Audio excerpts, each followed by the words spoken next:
আসসালামু আলাইকুম। আশা করছি আল্লাহর রহমতে সবাই সুস্থ এবং ভালো আছেন।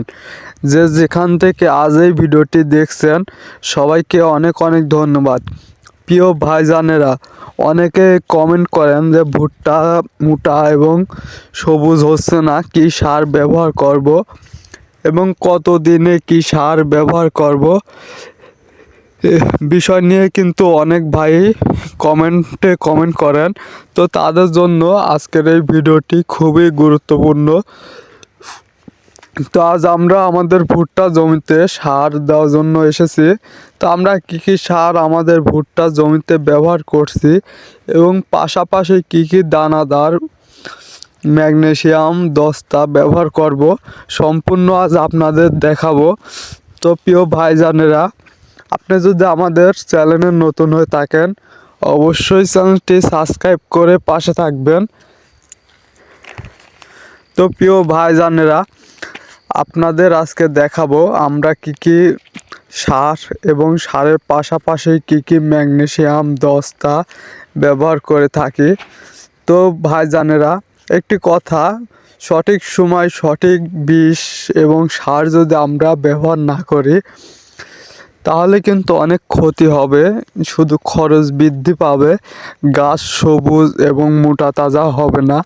তো গাছকে সবুজ এবং মোটা তাজা করতে হলে অবশ্যই আমাদের সঠিক সময় সঠিক সারটি ব্যবহার করতে হবে। তো প্রিয় ভাইজানেরা, আমরা সবাই জানি যে কোনো সবুজ গাছ ঘাস জাতীয় এগুলা কিন্তু ইউরিয়া দিলেই বেশি মোটা এবং সবুজ হয়।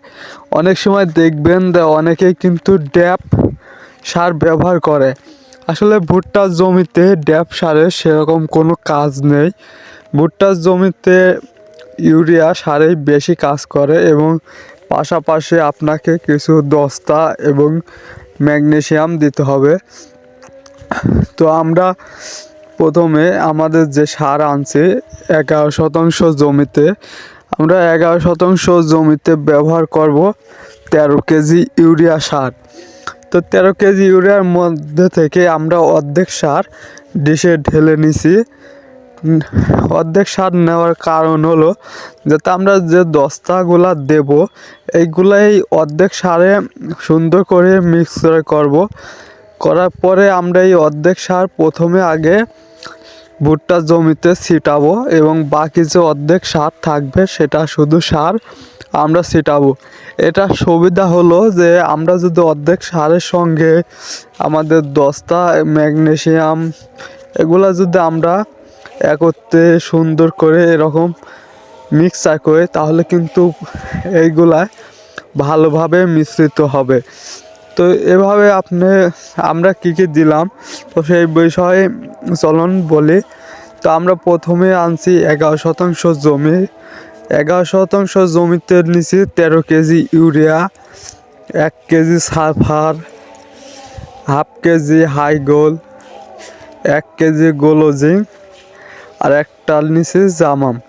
এই চারটা মিশ্রিত করে আমরা মোট 5টি উপাদান একত্রিত করব, সুন্দর করে এরকমভাবে মিক্সড করার পরে আমরা একটা কাজ করব।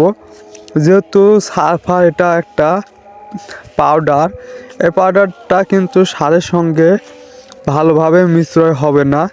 এর জন্য আপনাকে কি করতে হবে, অল্প পরিমাণে পানি নেবেন। আপনি পানিটা সারের উপর ছিটাবেন। ছিটানোর পর দেখবেন সারটা খুব সুন্দরভাবে মিশ্রয় হয়ে গেছে। তখন আপনি এই সারগুলা জমিতে স্প্রে করবেন। আশা করছি অবশ্যই কাজ হবে। ভিডিওটি দেখার জন্য অনেক অনেক ধন্যবাদ।